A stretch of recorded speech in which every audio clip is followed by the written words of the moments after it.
Hi everyone, this is Rishabh. What is the true value of Bitcoin? How much is it worth? Is it worth astronomical numbers? It is worth nothing. We're going to discuss this today. A lot of controversy. Let's have some fun. Firstly, why is it worth anything? Why is it so volatile? And how do we judge its value then? We'll see that.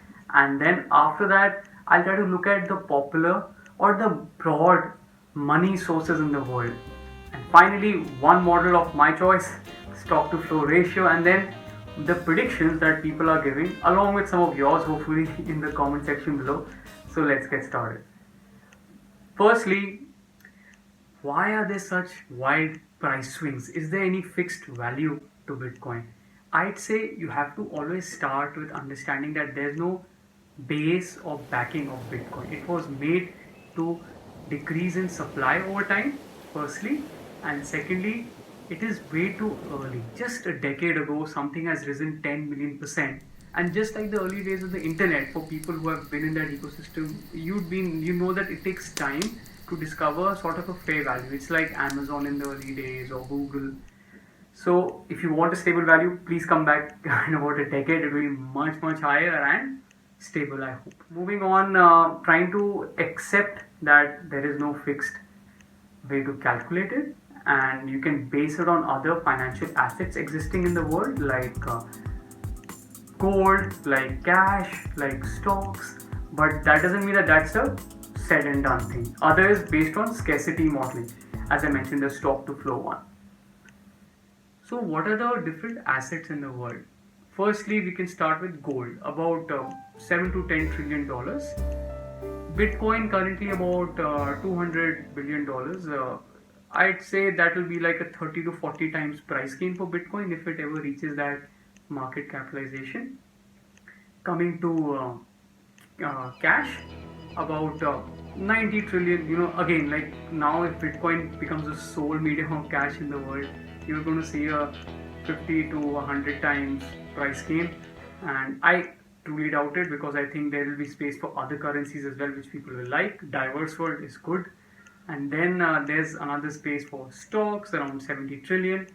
I see that if Bitcoin develops what they call it, second layer, that, as I said, there are other coins like Ethereum, Cardano, EOS, Tezos. What they do is they provide a platform on which people can build decentralized applications like the next decentralized Google, Facebook, or Amazon, Netflix. They have their own names.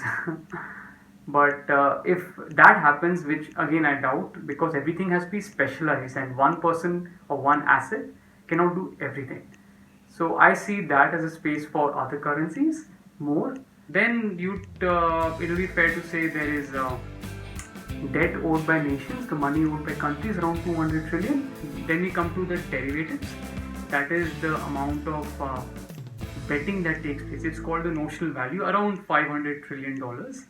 And again, I see along with that the housing market, around same 200 trillion dollars. I see these as a space more for alternative currencies, and you will see about 1,000 to about 10,000 times price gains for any of the current coins if they make it to be a dominant player in these spaces. Let's see. Popular model people like stock to flow. I'd honestly say I think it's very elegant. It's pretty fair to say that someone has said that from starting of Bitcoin, people say it is so volatile, 80% up and down, people losing money, people losing hair. This guy said we're currently in the fifth space. He's made them as this diagram, the white line, 5 steps as you can see, starting from 10 odd cents to 100, then to thousands, to currently we are in a space where he says we've just started, and the fifth step is valued around, if you see the y-axis, around $300,000. And of course there's going to be more steps because it's got to go to millions of dollars. And if you see the x-axis, you can see the timeline based on the idea which we discussed last time called the Bitcoin halving. That means that the stock, meaning that the amount of supplies you have of something, and the flow, meaning how much more is coming. So if there is more demand for something but the flow is getting reduced over time, that means that your valuable price will increase. Just like for diamond, for precious metals, etc. That is the case for Bitcoin, because it is designed to be more and more scarce over time. Every 4 years, the supply gets cut into half. So this guy has elegantly said that we are now in the starting of the next bull run. In the next 2 to 3 years, we should see, or maximum 2 to 4 years, we'll see a 20 to 30 time price gain. Let's see if that happens. Predictions, right? The most craziest one has to be this guy called Bitcoin Time Traveler. His post randomly appeared on Reddit, and people were fascinated at first. It's possible to time travel. This guy says the future is very bad, very negative. Two countries like Saudi Arabia and North Korea, which own a lot of coins, are two dominant forces. The major Bitcoin hodlers or holders have been killed because they just had too much.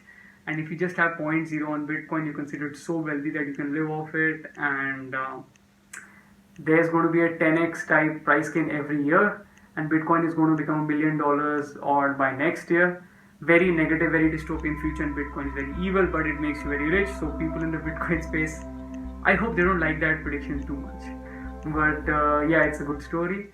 Then the most fair one, I put the link below, is you'll see very valid, sort of very thought out predictions from people who will compare it to gold, to cash, etc., ranging from 30 to 50 to $100,000 to about say $1 million plus in the next 5 to 10 to 15 years, which I think is more fair way of predicting. I feel that accepting that about 30% of Bitcoin has already been lost, it's been reported, and there's very few of them in circulation, about a few million only out of the 21 million. I feel that looking at what Plan B is saying is kind of fair, but you have to play a long-term game. If you just keep on holding onto your coins for like 5 to 10 years, you're bound to make good money on it, and you also support a great cause of decentralization in the process. You can also help other people with it, like a fund we started for COVID in general and the economic impact. So looking forward to, if you want to really understand it, buy a piece of it and donate to us if you feel it's worthy. Thank you so much. Bye.